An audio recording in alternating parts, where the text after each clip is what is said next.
High Brian, সবাই কেমন আছো? আশা করি ভালো আছে। আজকে আমি রান্না করব মুরগির চামড়া, পা, ঘাড়া, গিলা এগুলো। আচ্ছা, তোমরা কারা আমার মতো মুরগির গোশের থেকে বেশি এগুলো পছন্দ করো জানো? যেহেতু এটা আমি কষাবো, তাই এটার জন্য আমি কিছু মশলা বেটে নিচ্ছি।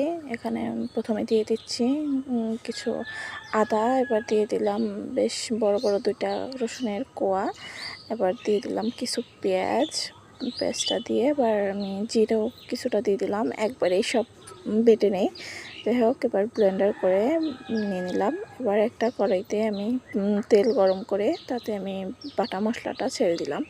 এটাকে কিছুক্ষণ ভেজে যখন কাঁচা গন্ধটা চলে যাবে, তখন আমি এটার ভিতরে বেশ অনেকটা পরিমাণে মরিচের গুঁড়ো দিয়ে দিলাম। একটু ঝাল ঝাল করে কষাবো। দিয়ে দিলাম হলুদ, দিয়ে দিলাম লবণ।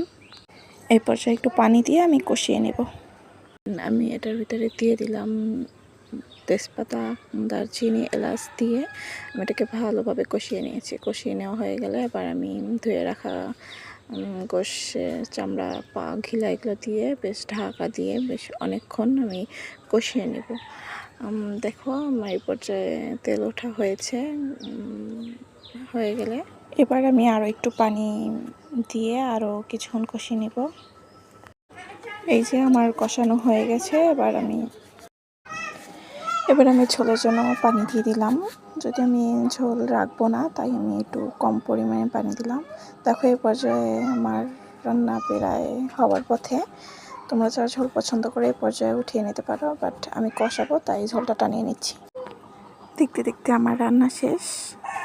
দেখো এই পর্যায়ে কতটা লোভনীয় লাগছে। সত্যি কথা বলতে তরকারিটা এত মজা হয়েছিল যে কি বলবো।